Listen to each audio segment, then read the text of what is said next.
तो hello guys, I am pi back. तो आज हम बात कर रही है साइयेतनो पैलाडिन एक फरे पैलाडिन के एपिसोड 11 और 12 के बारे में, जो कि सीजन के लास्ट एपिसोड्स हैं। तो लेट्स बिगिन।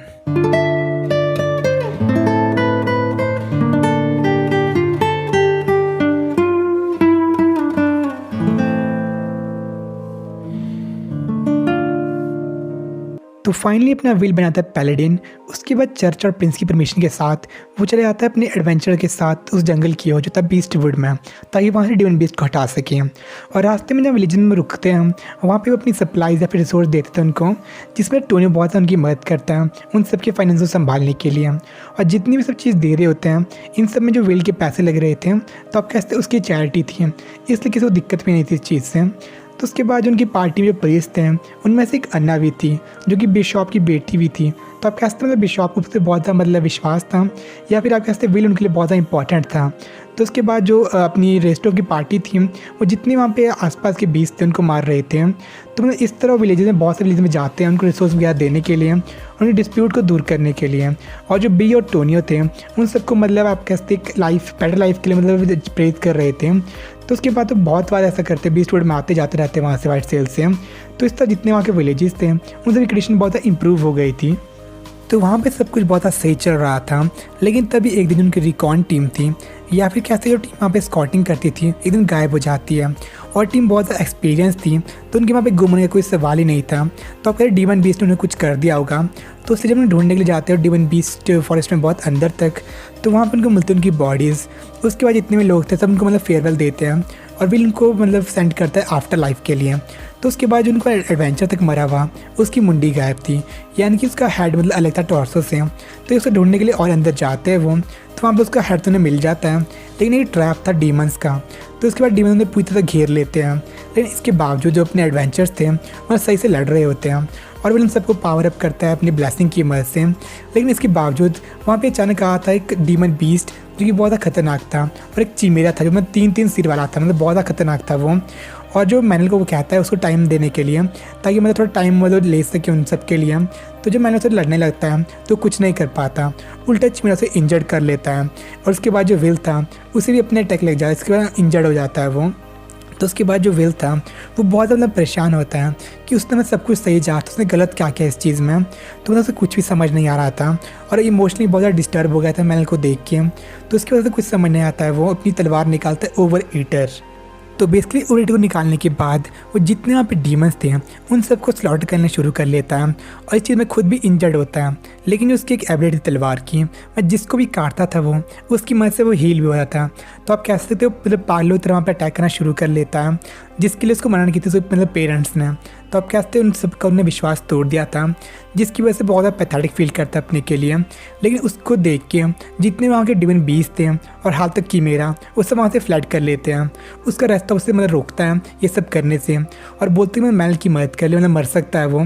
तो उसके बाद जो विल था उसे हील करने जाता है, लेकिन उसे हील करने के वक्त वो खुद ही मतलब बेहोश हो आता है, क्योंकि उसका जो माना मतलब खुद ही ख़त्म हो गया था अपने उस डिमन ब्लेड को मतलब यूज़ करने के बाद। तो उसके बाद जब वो उठता है वो देखता है कि एक विलेज में था और रेस्तोव ने उसे वहाँ पे लाया था। तो उसके बाद उसे रेस्तोव बताता है कि जो मैनल था वो अभी मतलब ज़िंदा है, क्योंकि जो उसकी ब्लेसिंग थी विल की वो ठीक टाइम पे आ गई थी, वरना मर भी सकता अपना मैनल। लेकिन जो इंसिडेंट हुआ था वहाँ पे उसने विल को बहुत ज़्यादा इमोशनली मतलब डिस्टर्ब कर दिया था उससे। उसका एनालाइज करता है ये सब कुछ क्यों हुआ, क्योंकि पहले सब कुछ ठीक जा रहा था तो अचानक ऐसा कैसे हो गया। तो बस वो एक कंक्लूजन में आता है कि वो एक मॉन्स्टर था, मतलब बहुत ज़्यादा पावरफुल था, और ये मतलब उसकी सब कुछ फॉल्ट थी, क्योंकि जो उसको एक ऐसा फ्रेंड चाहिए था जो उस तरह पावरफुल हो। लेकिन मैनल ऐसा नहीं था। बेसिकली उसने बहुत ज़्यादा टच करा मैनल के ऊपर, लेकिन उसने ये वन साइडली सब कुछ मेरा तय किया था कि उसकी तरह पावरफुल है।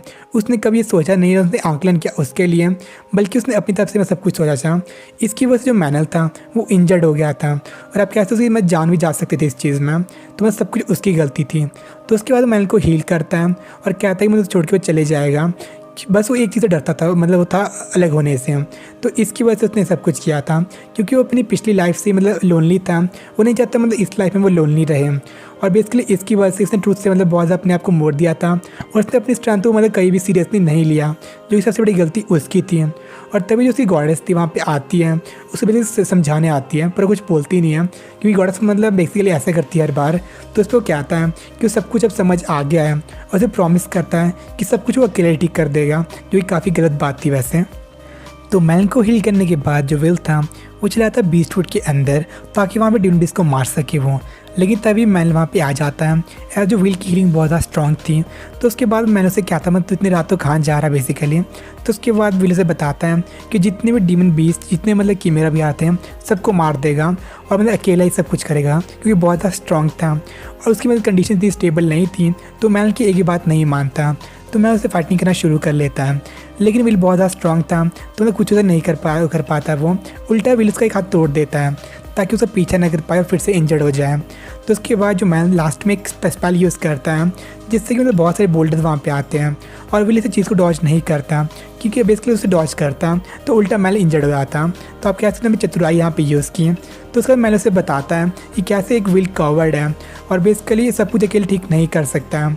उसकी थोड़ा सा पीटता फूटता है, उसे लास्ट में फ्रेंड बोलता है जो उसने पहली और पूरी सीरीज में बोलता था फ्रेंड। तो उसके बाद बताता है कैसे वो ग्रेटफुल था उसके लिए, उसने उसे बचाया था उसके विलेज को भी और उसे कभी उससे अबैंडन नहीं करेगा।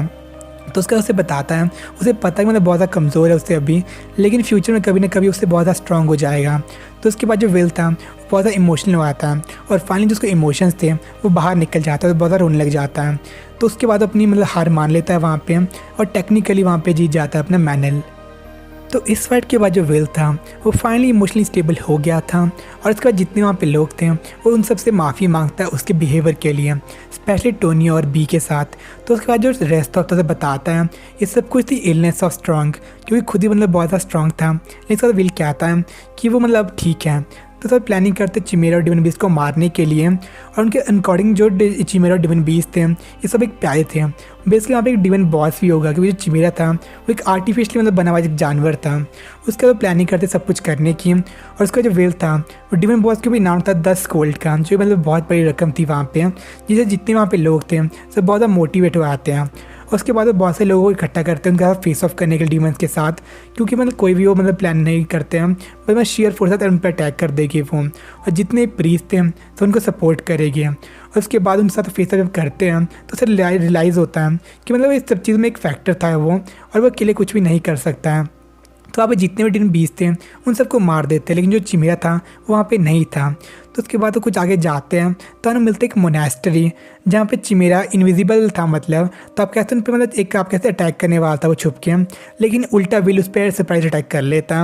उसको चिमेरा से बताता है कि मतलब कैसे वहाँ पे हाइकिंग की सील के लिए था। तो उसने पता चलता है चिमेरा बहुत इंटेलिजेंट था। तो आप कहते एक डीमन की सोल उसके अंदर थी। उसको बताता मैं कैसे डीमन किंग की सोल मतलब सील थी उसे आज़ाद करने के लिए वहाँ पे आए थे वो।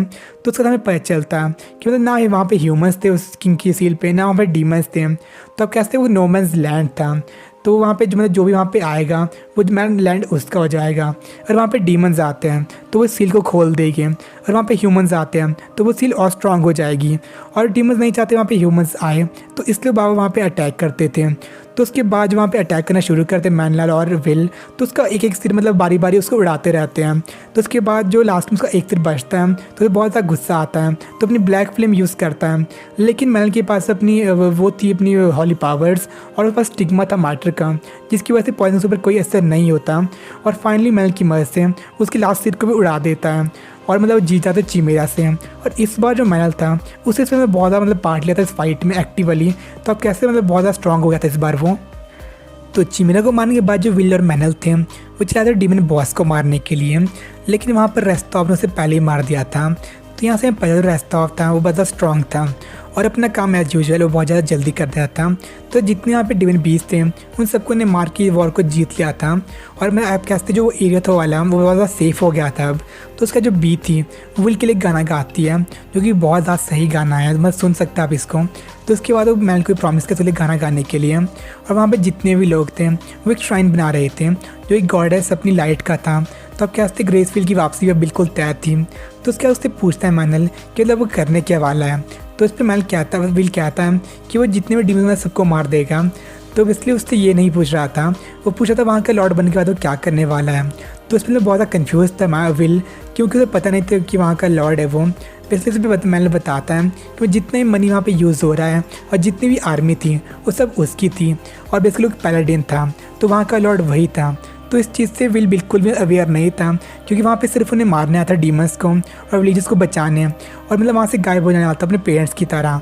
एज जो अपने ब्लड मैरी और गॉस थे वो भी काम करने के बाद वहाँ से गायब हो जाते थे, पर ऐसा कुछ नहीं होने वाला था इस केस में, क्योंकि जो गॉडेस थी उसकी उसने मतलब उसको इसके लिए मतलब गाइड किया था, और इसलिए मतलब उस चीज़ को एक्सेप्ट कर लेता है कि मतलब ये बहुत ज़्यादा मतलब वर्थ इट होगा कि वो इस चीज़ को एक्सेप्ट करे और मतलब वहाँ की जो डेवलपमेंट करे उस जगह की। और उसके बाद मेल क्या आता है कि वो भी इस चीज़ में साथ देगा।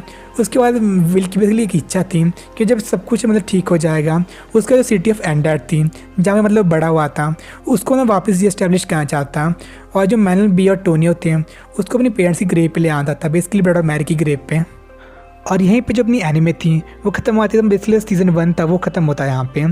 तो बेसिकली जो एनिमे थी बहुत ज़्यादा अलग थी अपनी आम इसे का एनिमे से, क्योंकि मैक्सिमम में जो अपना मेन कैरेक्टर था बहुत ज़्यादा स्ट्रॉन्ग होता था, लेकिन बस ये चीज़ बताते उसमें।